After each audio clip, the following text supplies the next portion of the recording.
ছোটো মাছের টক রান্না করার জন্যে এখানে আমি কিছুটা আমোদি মাছ নিয়ে নিয়েছি।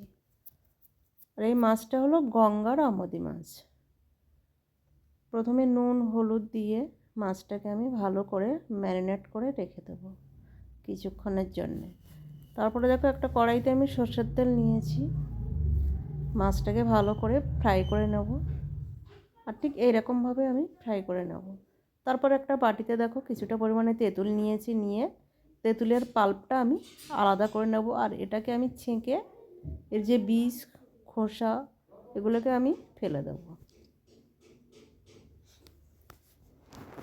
জলটা কালো, কিন্তু এটা পুরনো তেঁতুল। তারপর আমি একটা প্যানে তেঁতুল জলটাকে ভালো করে আমি ফুটিয়ে নেব। নুন চিনি হলুদ দিয়ে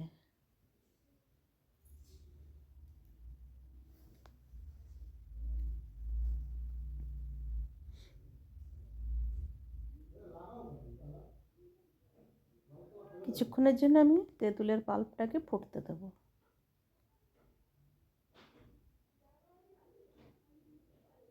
আর ঠিক এইরকম কালার আসবে।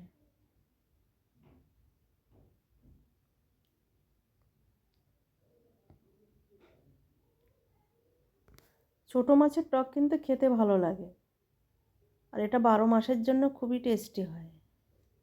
তারপর আমি একটা কড়াইতে দেখো বেশ কিছুটা পরিমাণে রসুন কুচো দিয়ে দিয়েছি, আর দিয়ে দিলাম শুকনো লঙ্কা। এটাকে ভালো করে আমি ভাজা ভাজা করে নেব।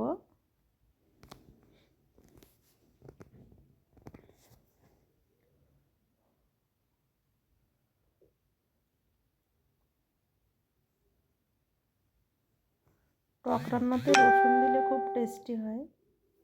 আর দিয়ে দিলাম আমি কিছুটা পরিমাণে কালো সর্ষে।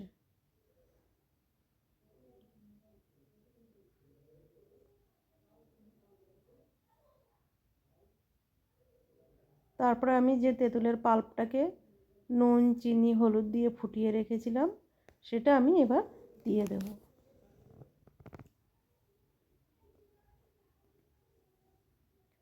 দেওয়ার পরে দেখো এরকম একটা কালার এসছে। যেহেতু তেঁতুলটা পুরনো তেঁতুল, তাই কালারটা কালো হয়ে গেছে, কিন্তু খেতে ভালো। তারপরে দেখো আমি মাছগুলোকে দিয়ে দিলাম। এটা যে যেমন ঝোল করতে পারে, কারণ আমি আমার মতো করে দিলাম।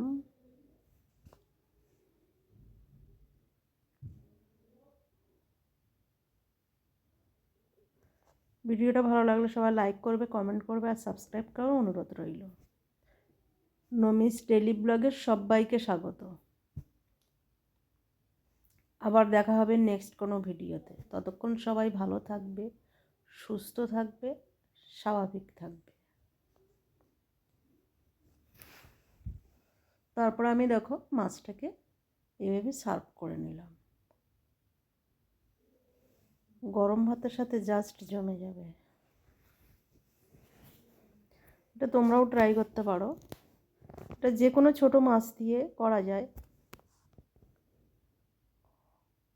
অসাধারণ দেখতে হয়েছে।